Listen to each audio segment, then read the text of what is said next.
Marami ba sa inyo ang nagbabalak na magtayo ng negosyo? Ano sa tingin mo ang papatok sa madla?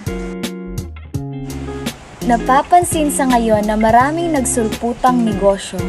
Simula noong ipatupad ang new normal pagkatapos ng lockdown dulot ng COVID-19.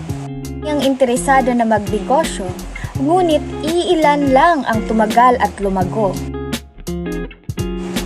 Tara, tunghayan natin ang isang ginang na tinaguriang Wonder Woman sa kabakan sa larangan ng pagninegosyo. Nagsimula ang Flomar Shopping Mart noong 1996 na pagmay-ari nila Marisa Q. Estampa at ng yumaong niyang asawa na si Florencio Estampa na matatagpuan sa Aglipay Street, Poblacion, Kabakan, Cotabato.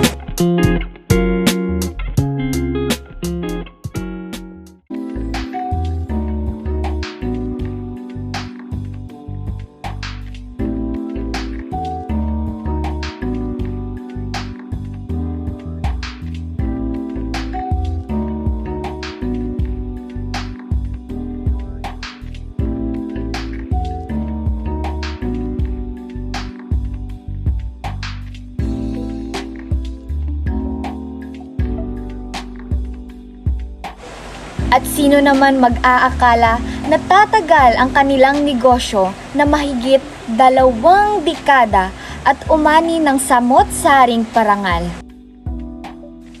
Nagbebenta sila ng ready-to-wear na mga damit, halos na mga branded shorts, na siya'y patok na patok talaga sa mga kalalakihan.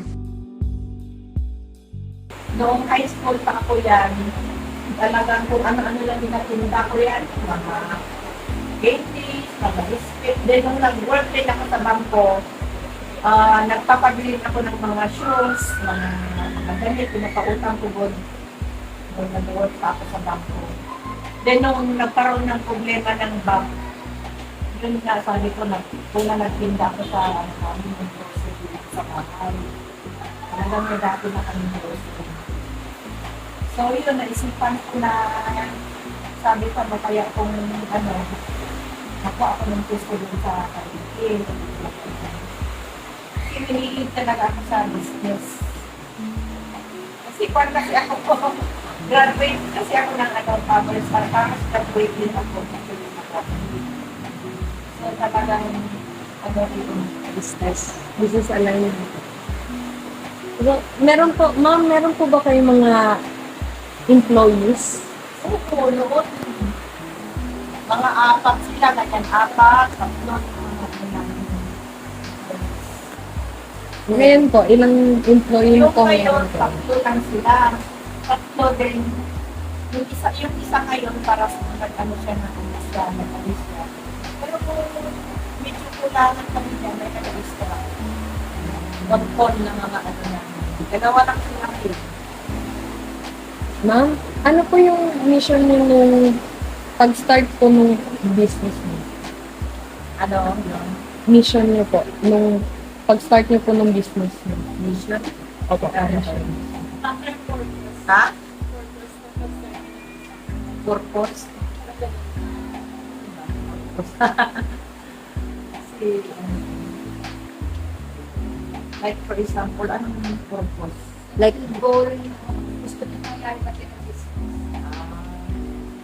Ayun ko lang, hindi ko lang namalayan na naging ganyan na yung business namin. Actually, wala akong, basta, nagninegosyo na ako, walang, pero, yun nga sabi ko, hindi ko namalayan na naging ganyan yung Flomars pa. Noon, sabi ko, lang, yung parang, yung, parang lang ba, yung hindi yun na business na nagkakaano. Hanggang naman siya. Kasi nung nag-business ako, sabi ko sa inyo na sumasakay lang ako ng main trangko, gano'n. Hindi ko namalayan naging ganyan na yung Flomars. bali ma'am, paano niyo po naisipan na ipatayo yung Flomars doon po sa location niyo ngayon? Actually, yung namin, yung ano namin, nag-rent lang kami dyan. 3 yung dinarentahan namin. Yung building. Nag-rent lang kami talaga dyan. Pinag-isipan niyo po ba masyado yung location? Nag-isipan na ano kasi, nung nalaman ko na ano, na may bakante doon, actually isa lang nga yan na door noon. Pati nga yung sa ano, yung isa nga nagsarado ng RTW rin ang ano niya, nagsarado sila. Yung dito naman, nagsarado sila. So yung sa na talaga yung sa amin talaga noon, na ginarentahan. Ngayon, 3 naman. Yung So, ginarentahan ko. Hindi ko talaga sa akin yan, nagarenta talaga ako. So nagarenta ako monthly. 3 door yung ginarentahan ko. Isang door lang yan noon.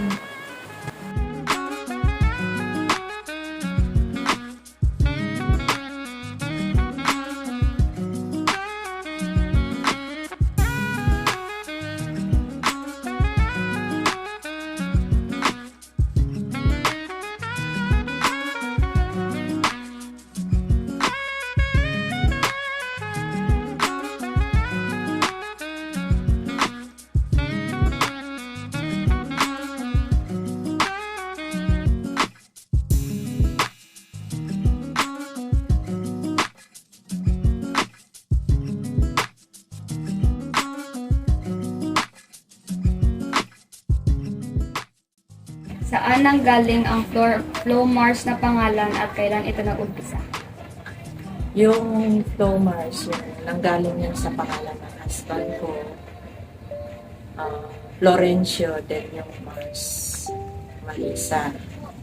So, kaya yung anak namin, mga Florence, Maria Florence, Marisa, at saka Florencio, Florence. Kaya, nandoon na lahat yung anak namin. Loma, Florencio, Florence, Mars, Marisa. Kailan ito nag-umpisa? The year 1996, nag-start kami ng ukay-ukay. 1 year kami sa ukay-ukay. Then 1997 to up to now, ito na mga branded na RT naman. Menswear, children's wear, at saka ladies wear. Sa tagal po ng negosyo nyo, may mga na-encounter po kayo na mga problema at paano nyo po ito nasolusyonan? Siguro yung isa na na-encounter na problema dito, hindi na iwasan na lalo na kung hindi na tao. Mawalan ko talaga, hindi ako pantay. May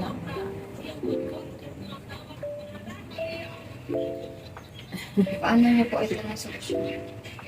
yun, meron tayong CCTV. Doon CCTV. 2 CCTV. Ay, doon yung kailan. Dito. Sa dito. Ano-ano po ang mga naipundar nyo sa pagnenegosyo? Marami rin ako naipundar kasi ito lang isa lang. Ito siya, mga pagnegosyo namin. Ito lang sa gitna lang. So ngayon, 2 na siya. So 3 na. So parang dito lang noon, boutique lang talaga ito. So ngayon, Flow Mars Shopping Mart na. So yung bahay namin, yung sasakyan, at saka yung coordination, ito yung mga gamit sa bahay. Ano pa po ang mga gusto nyong mangyari o makamit sa inyong negosyo sa mga susunod na taon? Actually, nun talaga ang plan ko talaga pag medyo sabi ko, siguro mag-ano ako ng may pens shop, ganun doon, may oxygen. Kasi kung sa kasi, kung kukunti na kasi ang company mo sa oxygen, worth 20,000 na, 10% lang. Samantala kung 100,000 ang gilid mo, maka 20% discount ka, ganun limited siya. Tsaka yung mga regata, yung sa nata ko, para mas lalo. Ganda yung sa ulti-ulti na ganun siya. Hindi na kailangan. Sa tagal po ng business niyo, ano ang pinakamahalagang natutunan niyo sa pagninegosyo at ano ang pwede niyong maipayo sa mga nagbabalak na magnegosyo? Siguro ang may papayo ko sa mga nagbabalak ng negosyo. So, dapat maging conservative sila sa spending, no? Kasi kung ano yung income mo, huwag kang ano yung sobra yun. Huwag kang magastos lang. Mas medyo ka medyo matipid ka, ganun. Then, isa yun, sa pagninegosyo ka na kailangan kasi yung patience ka pa. Kailangan rin ng hard work. Kasi kung wala ka, hindi ka kasi pag-concentration. Wala ka. Okay po. Yan lang? Okay. Ma'am, Ako po si Janet Capintin. pila lang katuig yung trabaho diri ma'am? Akong nauna sa kanya, pero on at off kasi ako yung Ayos ma'am. So, sa imong estimate ma'am, pila ka katuig na diri ma'am? From the start. Nag-start ako 1997, pero nag-stop ako 1 year.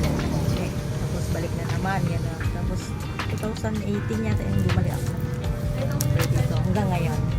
So, ano ma'am, sa imong pagtrabaho diri ma'am, sa imong mga na-experience ma'am? Enjoy magpabili. Mag-enjoy lang. Tapos sa imong mga amo ma'am, isa na imong na ano ma'am? Okay lang din, kay ma'am. Sa ang lang, okay lang Sa kasama. Pangalan mo ma'am? Marife Ancheta Pagado. Pila lang ka years nagtrabaho diri ma'am? 21 years. Sa imong 21 years nga pagtrabaho diri ma'am, sa imong mga experiences ma'am? Experiences, ano siya, happy ko nga na ako diri kasi iba-iba yung mga tao na nakakasalamuha ko. In terms sa amo ni ma'am, kumusta man ang ilahang trato sa inyo ma'am? Na okay lang. Okay lang po ang trato. So, excited ko na mag-work kasi maganda yung ano niya. Good na sa Okay ma'am. Thank you po. Bilang payo sa gustong pumasok sa pagnenegosyo, pananalig sa Panginoon, perseverance, and patience ay naging puhunan niya para sa tuloy-tuloy na paglago ng negosyo.